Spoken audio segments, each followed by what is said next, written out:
Hi, I'm Dana Obleman, creator of the Sleep Sense program.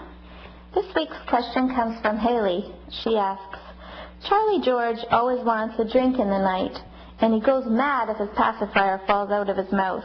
He's going to be 2 in December. Please help me.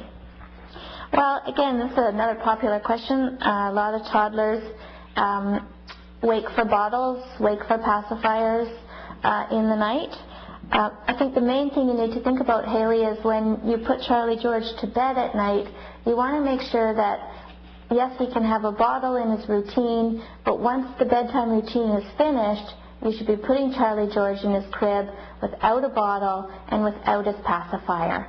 Now, I know a lot of sleep specialists say that a soother is okay in the night, but what a lot of babies and toddlers run into is if they're using a soother to fall asleep, so the actual act of falling asleep is done with a soother in your mouth, then when you wake in the night and your soother is not there, you usually need someone to come in and help you find your soother and then make the journey back into sleep.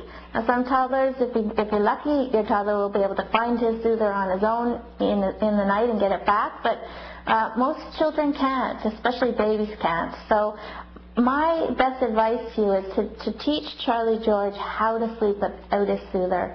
So when you do your bedtime routine, put him in the crib, no soother. Now, of course, you're going to go through a few nights of some protest from Charlie, and you can follow the steps in the program where you stay in the room and be supportive, and he will learn a new way to do it. And then when he wakes in the night, he won't be looking for a soother anymore because he'll already know what to do with himself to get himself back to sleep. Similar with a bottle. If he's waking for a bottle in the night, you want to make sure he's not falling asleep with that bottle at bedtime and that he's learning the skills for getting himself to sleep right from the get-go. So if he wakes in the night, again, I wouldn't be giving him a bottle, especially he's well over the age of 1. He's going to be 2 soon. So I would just go into his room, tell him it's still nighttime, and not offer a bottle. I hope that helps. Thanks for your question, Haley. Sleep well.